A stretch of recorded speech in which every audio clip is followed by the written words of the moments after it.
এই মহেশতলারই আরেকটা খবর আপনাদের দেখাই। এক তৃণমূল নেতার নাম করে পুকুর ভরাট হচ্ছে। এই দেখুন, এই যে পুকুর, এই পুকুরটা ভরাট করে ফেলা হচ্ছে, তাও আবার ধুমকে চমকে। মহেশতলা চট্টায় দিলখুশ মাঠ, অনেক পুরনো পুকুর, এই পুকুর ভরাট করে বেআইনি নির্মাণ হবে। সমীর রয়েছে আমার সঙ্গে। সমীর, কারা করছে এই বেআইনি নির্মাণের জন্য পুকুর ভরাট? দেখো অতুল, এই যে চট্টা নিজের যে তৃণমূলের পরিচালনায় যে পৌরসভা এলাকা, পঞ্চায়েত এলাকা আছে, সেইখানে ঠাকুরপুকুর মহেশতলা ব্লকের চট্টা গ্রাম পঞ্চায়েত অন্তর্গত দিলখুশ মাঠের বহু পুরনো একটি পুকুর। সেই পুকুর স্থানীয়রা একটি এখনো পর্যন্ত চান টান করে এবং বাসন টাজন মাঝে সবকিছু করে।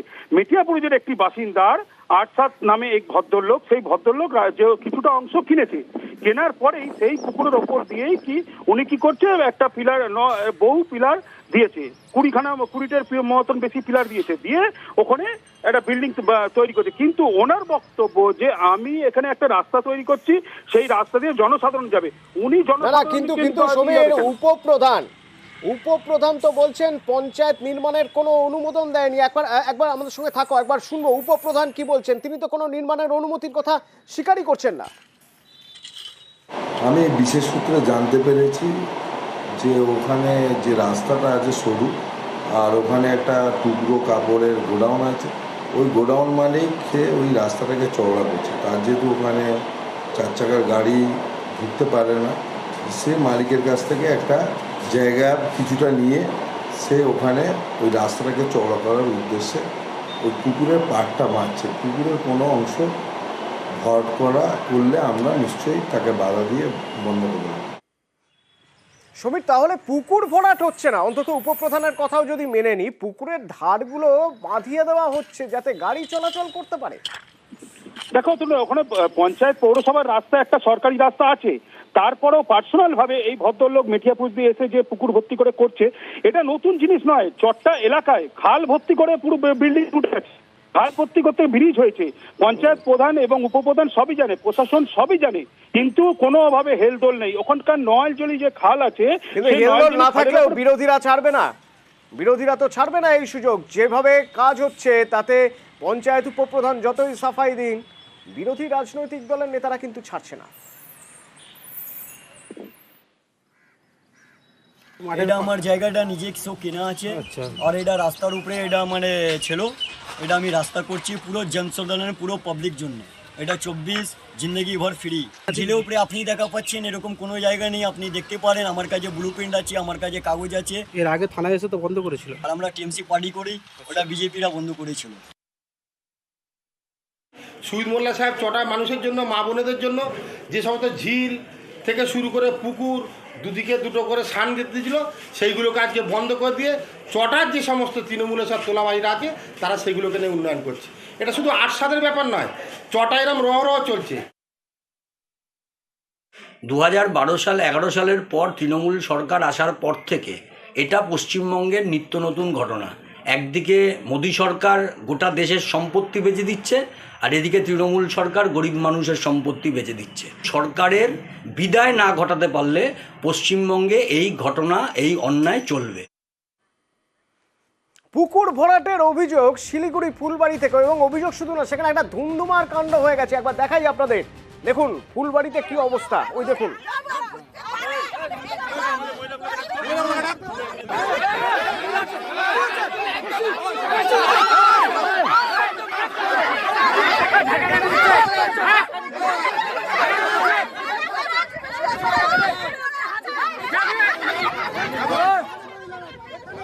পুকুর ভরাট করে নাকি রেস্তোরাঁ তৈরির অভিযোগ।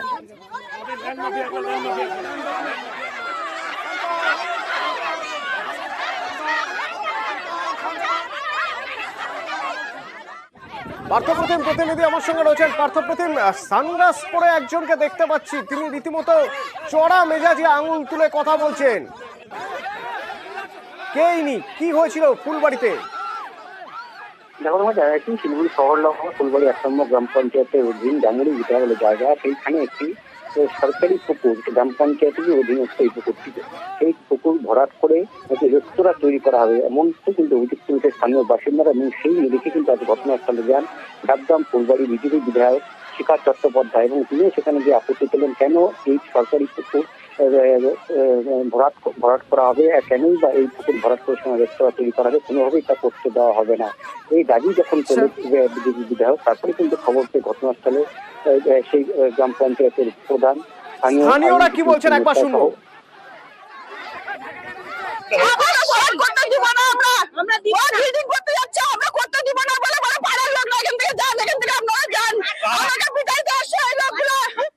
ডাবগ্রাম ফুলবাড়ির বিধায়ক শিখা চট্টোপাধ্যায়ের সঙ্গে যোগাযোগ করেছিলাম আমরা। এইটা শুনলাম পুকুরটা নাকি ভরাট করা হচ্ছে, সত্যি কথা এসে দেখলাম বড় বড় গর্ত, কোন রকম কাগজপত্র অঞ্চল দেখাতে পারবে না, কোনো অর্ডার দেখাতে পারবে না। আমি জানি, আমি অঞ্চলে থাকার সুবাদে এই আইনটা আমার জানা আছে যে অঞ্চলের এরম কোনো অর্ডার নেই যে কোনো পুকুর ভরাট করে সেখানে রেস্টুরেন্ট তৈরি হবে বা কোনো কিছু তৈরি হবে, করতে পারে না।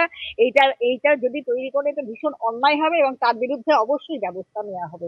না, পঞ্চায়েত কিন্তু পুকুর ভরাটের অভিযোগ মানতে রাজি নয়। উপপ্রধানের দাবি পুকুরটির সৌন্দর্যায়নের কাজ চলছে। উন্নয়নের কাজে বাধা দিচ্ছে। এখানে কিছু বিজেপির লোক আছে এবং জমিয়া মাফিয়ারা আছে, মাফিয়ারা এই জায়গাটা ওরা দখল করতেছে। এই জায়গাটা অ্যাকচুয়ালি আমাদের ফুলবাড়ি 1 গ্রাম পঞ্চায়েতের। আমরা এখানে একটা প্রকল্প নিয়েছি, ঘাটটাকে খনন করে আরও বাঁধাবো। এখানে ছট পূজা হয়, ওখানে ওই জন্য আপনি দেখতে পাচ্ছেন ওখানে আমরা বাথরুম বানিয়েছি অলরেডি মহিলাদের সুবিধার্থে। তো ওদের কাজই হচ্ছে উন্নয়নের কাজে বাধা দেয়, নিজেরা কিছু করবে না এবং আমরা কিছু করতে গেলে সেই কাজে বাধা দেবো। কত জায়গায় মানুষের ঘরে জল পৌঁছচ্ছে না। আর কলকাতার একটা ছবি দেখাই আপনাদের, মহেশতলার ছবি, 23 নম্বর ওয়ার্ড, সকালের ছবি। দেখুন, টানা জল পড়ে যাচ্ছে, পানীয় জল। তো তারপরে নিশ্চয়ই মেরামতির ব্যবস্থা হয়েছে। সেই ব্যবস্থায় জল পড়া বন্ধ হলো? জলের পাইপ ফেটে যে বিপত্তি হয়েছিল সেই বিপত্তি কি মিটলো? সমীর প্রতিনিধি আমার সঙ্গে সরাসরি রয়েছেন। সমীর, একটু জানতে চাইবো, সকালের ছবি আমরা দেখাচ্ছিলাম, এখন নিশ্চয়ই সব ঠিকঠাক হয়ে গেছে? দেখো তুমিদা, যে সকালবেলা যখন আমরা প্রথম নিউজ 18 বাংলায় যখন খবরটা দেখাবার পরেই তারপরে আবার যখন আমাদের বারবার যেটা দেখানোর পরে যে জল অপচয় হচ্ছে সেটা আমরা যখন দেখিয়েছি, দেখার পরে সঙ্গে সঙ্গে মহেশতলা পৌরসভার মানে যারা অন্য আধিকারিক আছে তারা নড়ে চড়ে বসে, এবং যে স্থানীয় যে 23 নম্বর ওয়ার্ডের কাউন্সিলর আছে উনি তো যোগাযোগ করেনি, এবং অনেক কাউন্সিলর আমাদের সঙ্গে যোগাযোগ করেছে ঘটনাটা কোথায় হচ্ছে সেটা দেখার জন্যে। তারপরে যে হু হু করে জল বেরোচ্ছে, তারপরে ওই ছবি তুলে যখন জানতে পারে, যখন আমাদের নিউজ 18-এ দেখার পরে ওরা ছবিটাও দেখার পরেই মহেশতলা পৌরসভার একজন কাউন্সিলর আছে, তার নাম বলতে পারছি না, উনি আমাদের সঙ্গে যোগাযোগ করে। তখন যোগাযোগ করলে তখন আমরা যখন বলি তখন উনি সঙ্গে সঙ্গে ওখানে লেবার পাঠিয়ে জলটা বন্ধ করে। কিন্তু যেখানে মানে ওই পাইপটা আছে, যে পাইপটা ফেটেছে কিংবা পাইপটা ওখানে একসঙ্গে সংযোগ হচ্ছে, সেই পাইপের জায়গায় নাটটা খুলে গিয়ে ওখান থেকে প্রচুর জল বেরোচ্ছিল। এখন অবশ্য নাটটা টাইট দেওয়ার পরে জলটা মেরামত কিছুটা ক্ষণিকের জন্য মেরামত করা হয়েছে, জল বন্ধ, যেরকম হু করে জল বেরোচ্ছিল সেটা বন্ধ হয়েছে, কিন্তু এখনও পর্যন্ত জল বেরোচ্ছে। কয়েকদিনের মধ্যে আশ্বাস দিয়েছে, কয়েকদিনের মধ্যে যে আমরা পুরো পাইপটা ওই যেখানে জলের কানেকশন আছে ওইটা আমরা ঠিক করব, কিন্তু এখনও পর্যন্ত জল কিন্তু বেরোচ্ছে। অতনুর সঙ্গে থাকো, নিত্য নৈমিত্তিক ঘটনা এলাকার মানুষ বলছেন, শুনুন। এটা খাবার পানি পৌরসভার কখন থেকে হচ্ছে?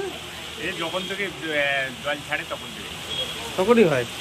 এখনো সারাবার ব্যবস্থা না, এ তো করছে না।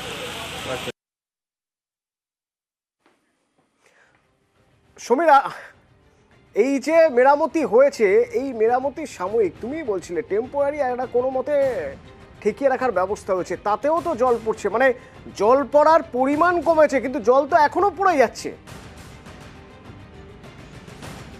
হ্যাঁ, যে জল পড়ছে এখনও সেই জলের পরিমাণ আগের থেকে এখনও কম আছে, কিন্তু যেখানটা খারাপ হয়েছে ওইটা একদম খারাপ বন্ধ করতে গেলে সারা জল, মানে আমাদের যে মহেশতলার কিছু অংশ আছে 23 নম্বর ওয়ার্ডের, সেই জল পুরো বন্ধ করতে হবে, বন্ধ করে কাজটা করতে হবে। সেই জন্য ওরা মানে সূত্র মারফতে আমাদের যেরকম বলেছে, কাউন্সিলররা কোনো ক্যামেরার সামনে বলতে চাইনি যে ঠিক আছে আমরা দেখছি যত তাড়াতাড়ি শীঘ্র এটা আমরা ঠিক করতে পারি কিনা চেষ্টা করছি। তা আমাদের 23 নম্বর ওয়ার্ডের কাউন্সিলর কিন্তু বলেনি, অন্য কাউন্সিলর যে দায়িত্ব নিয়েছে মহেশতলার কিছুটা অংশ, সেই কাউন্সিলর বলছে। সমীর সঙ্গে থাকো। এই যে ছবি দেখছেন আপনারা, জল পড়ে যাচ্ছে, ঠিক কত জল অপচয় হচ্ছে বলে মনে হয় আপনার?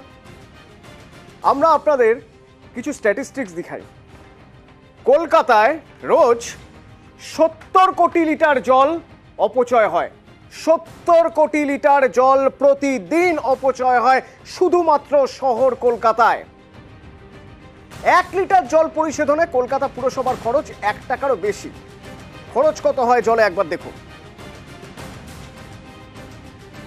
সেক্ষেত্রে রোজ প্রায় 51 কোটি 50 লক্ষ গ্যালন জল কলকাতা পুরসভা পরিশোধন করে। 1 গ্যালন মানে প্রায় 4 লিটার। রোজ প্রায় 200 কোটি লিটার জল কলকাতা পুরসভা পরিশোধন করে এবং তার জন্য 200 কোটিরও বেশি প্রতিদিন খরচ হয়। এইভাবে জলের অপচয় যদি চলে একদিন তো কলকাতা শুকিয়ে যাবে। দেখুন রাস্তা ভেসে যাচ্ছে পানীয় জলে। এই যদি চলতে থাকে তাহলে জল শুকিয়ে গেলে একদিন বুক ফাটবে, কিন্তু কলকাতা জল পাবে না।